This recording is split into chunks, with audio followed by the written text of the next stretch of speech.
തെളിച്ചമേകാൻ പൊൻപുലർക്കാലം വെളിച്ചമാകുമ്പോ നുറുങ്ങുവെട്ടം പക്ഷിപരാഗം തെളിച്ചു കാട്ടുമ്പോ വരുന്നു ദൈവം മനസ്സിനുള്ളിൽ തിളക്കമേകിടാൻ തരുന്നു ധ്യാന പ്രകാശമാർക്കും വിളക്ക് വയ്ക്കുമ്പോൾ നുറുങ്ങുവെട്ടം ഇറങ്ങിടട്ടെ ഹൃദന്തമെല്ലാം യുഗപ്രകാശത്താൽ മറഞ്ഞിടട്ടെ മനാന്ധകാരം യുഗപ്രസാദത്താൽ നുറുങ്ങുവെട്ടം.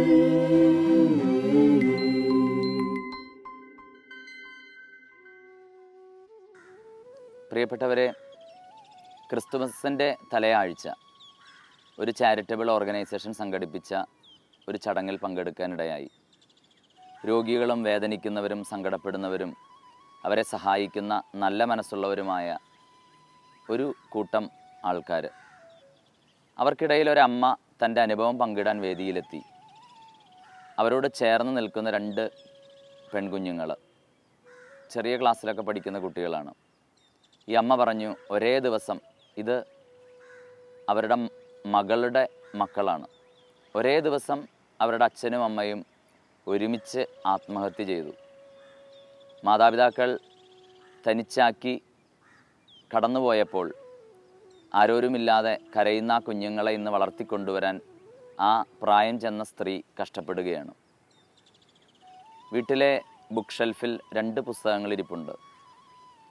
ഒരു പുസ്തകത്തിൻ്റെ പേര് ആത്മഹത്യ, ജീവിതം മുറിവേൽപ്പിച്ചവൻ്റെ വാക്ക് എന്നാണ്. ആത്മഹത്യയെ വല്ലാതെ മഹത്വവൽക്കരിച്ചുകൊണ്ട് അങ്ങനെ ജീവനൊടുക്കിയ പ്രശസ്തരുടെ അനുഭവങ്ങളൊക്കെ ചേർത്ത പുസ്തകമാണ്.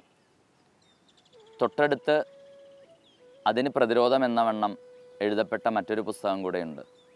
ആത്മഹത്യ, ജീവിതം മുറിവേൽപ്പിച്ചിട്ടും ആത്മഹത്യ ചെയ്യാത്തവൻ്റെ വാക്ക്.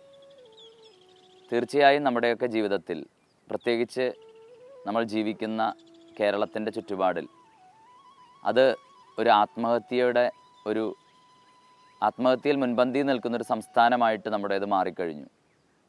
നമുക്ക് ആലോചിക്കാം, നമ്മുടെയൊക്കെ ജീവിതത്തിൽ ഈ മരണത്തിൻ്റെ ദൂതന്മാർ വലവിരിക്കുമ്പോൾ ജീവനെ മുറുകെ പിടിക്കാനും ജീവനും ജീവൻ്റെ സമൃദ്ധിയും നൽകാൻ വന്ന മിശിഹായോടൊപ്പം കൂടുതൽ സ്നേഹത്തോടും കൂടുതൽ സന്തോഷത്തോടും കൂടെ ജീവിത പരാജയങ്ങളെ നേരിടാനും നമുക്ക് സാധിക്കട്ടെ. ആത്മഹത്യയിൽ നിന്ന് മുക്തി നേടാൻ അനേകർക്ക് സാധിക്കട്ടെ എന്ന് നമുക്ക് പ്രാർത്ഥിക്കാം. അതുമൂലം സങ്കടപ്പെടുന്ന കുടുംബങ്ങൾക്ക് യേശുവിൻ്റെ സൗഖ്യവും സന്തോഷവും ലഭിക്കാൻ നമുക്കും ആഗ്രഹിക്കാം. എല്ലാവർക്കും നന്മ നേർന്നുകൊണ്ട് നന്ദി.